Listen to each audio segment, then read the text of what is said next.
আসসালামু আলাইকুম প্রিয় দর্শক। আজকে আমি ক্যান্সার বিষয়ক যেই গুরুত্বপূর্ণ প্রশ্ন নিয়ে আপনাদের সামনে হাজির হয়েছি সেটি খুবই গুরুত্বপূর্ণ এবং প্রায়ই আমি ভাবি যে এই বিষয় নিয়ে কথা বলবো, কিন্তু বেশিরভাগ সময় দেখা যায় যে অন্য কোনো কারণে ব্যস্ত হয়ে যায়। আজকের অনুষ্ঠানটি আমি করেছি একটি প্রশ্নের উত্তর দেওয়ার জন্য এবং একটি দায়িত্ব বুঝিয়ে দেওয়ার জন্য। প্রিয় দর্শক, ক্যান্সার রোগীর প্রতি আমাদের সবারই দায়িত্ব আছে। ক্যান্সার রোগীর প্রতি তার আশেপাশের মানুষ, পরিবারের মানুষ, আপনজন, প্রতিবেশী বা অন্য যেকোনো মানুষের একটি দায়িত্ব রয়েছে। আজকে সেই দায়িত্ব নিয়েই আমি কথা বলবো। এই দায়িত্বটি হচ্ছে নৈতিক দায়িত্ব। এই দায়িত্ব হচ্ছে একজন ক্যান্সার আক্রান্ত ব্যক্তিকে একটি সুন্দর জীবন দেওয়ার জন্য দায়িত্ব।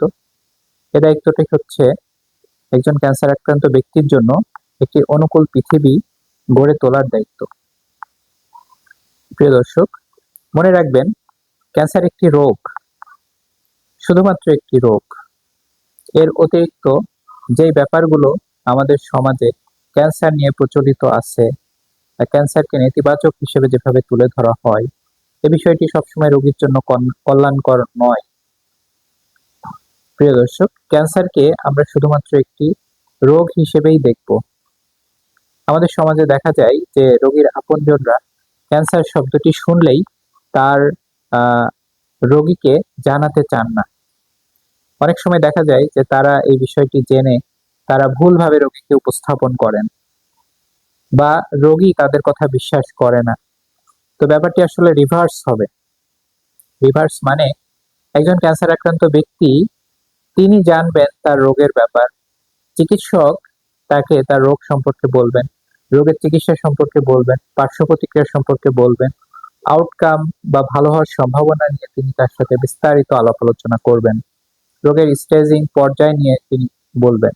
এরপরে রোগী যদি মনে করেন যে আপনাকে জানাবে, তাহলে আপনি জানবেন। তাছাড়া কখনোই আপনি রোগীকে এসে বোঝাতে যাবেন না যে তার রোগ, কি রোগ হয়েছে, এটা ভালো না মন্দ, ভালো হয়ে যাবে না খারাপ হবে। এই ব্যাপারগুলো আপনার চিকিৎসকের উপরে ছেড়ে দিন, নাম্বার ওয়ান। নাম্বার টু, রোগীর কি রোগ হয়েছে, রোগের পর্যায় কতটুকু এবং কি চিকিৎসা নিচ্ছে, এই বিষয়গুলো নিয়ে অহেতুক ভাবনা চিন্তা করা থেকে বিরত থাকুন। আপনি যে চিকিৎসকের কাছে চিকিৎসা করাবেন বলে মন স্থির করেছেন, তার চিকিৎসার উপরে আস্থা রাখুন। মনে রাখবেন, ক্যান্সার চিকিৎসা পার্শ্ব প্রতিক্রিয়া কখনোই ক্যান্সার চিকিৎসার থেকে বড় নয়। পার্শ্ব প্রতিক্রিয়া খুবই স্বাভাবিক একটি ব্যাপার। যে কোনো ওষুধেরই পার্শ্ব প্রতিক্রিয়া আছে। তবে ক্যান্সার চিকিৎসার ক্ষেত্রে পার্শ্ব প্রতিক্রিয়াকে ভুলভাবে ফুলিয়ে ফাঁপিয়ে অনেক বড় করে তুলে ধরা হয়, যাতে একজন রোগী, তার পরিবার সবাই আতঙ্কগ্রস্ত হয়ে যায়। প্রিয় দর্শক, ক্যান্সার কোনো আতঙ্কের নাম নয়। আমরা একজন পরিবারে অন্য কোনো রোগীকে যেভাবে দেখি, ক্যান্সার রোগটাকেও আমরা সেভাবেই দেখব। তাহলেই একজন ক্যান্সার আক্রান্ত ব্যক্তি তিনি কিন্তু পরিবারের মধ্যে অন্যদের মতো স্বাভাবিক জীবন যাপনে অনুপ্রাণিত হবেন এবং তিনি কিন্তু সুস্থ হয়ে যাবেন ইনশাআল্লাহ। এরপরে আপনার রোগী যে চিকিৎসা চলছে, সেই চিকিৎসার জন্য তার কিন্তু কিছু আহ ব্যাপার রয়েছে, মানসিক ব্যাপার রয়েছে। যেমন মনে করেন, একজন ক্যান্সার আক্রান্ত ব্যক্তি তিনি স্বাভাবিকভাবে নিজেকে পরিবারের বোঝা হিসেবে ভাবেন, বা তিনি মনে করতে পারেন এত ব্যয়বহুল একটি চিকিৎসা আমার পরিবার আমাকে আমার জন্য করবে কিনা। তার পাশে আপনাকে ঢাল হয়ে দাঁড়াতে হবে।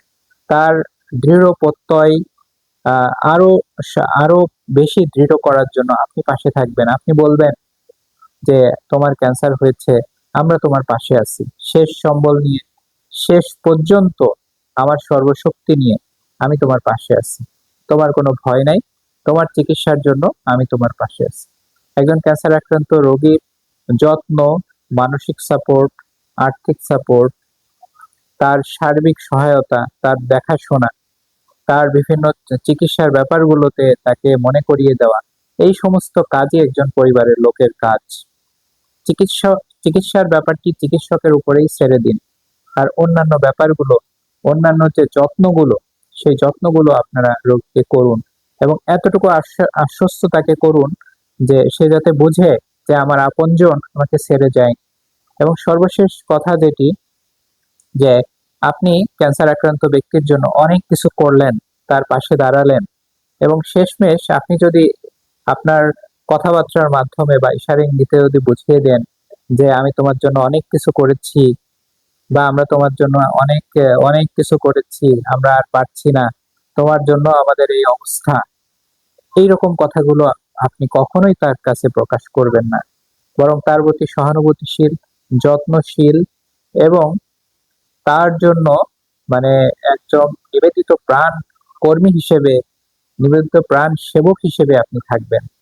তাহলে দেখবেন আপনার রোগী অর্ধেক ক্যান্সার জয়ী এমনিতেই হয়ে যাবে, আর বাকি অর্ধেক তিনি চিকিৎসার মাধ্যমে ভালো হবেন ইনশাআল্লাহ। তো প্রিয় দর্শক, ক্যান্সার কোনো মরণ ব্যাধি নয়, বর্তমানে ক্যান্সার নিরাময় ও নিয়ন্ত্রণযোগ্য একটি রোগ। আসুন আমরা নিজে সচেতন হই, পরিবার এবং সমাজকে সচেতন করি। আমার আপনার সকলের ঐকান্তিক প্রচেষ্টায় দূর হোক ক্যান্সার চিকিৎসার সকল অন্তরায়। সবাই ভালো থাকবেন, সুস্থ থাকবেন। আসসালামু আলাইকুম ওয়া রাহমাতুল্লাহ।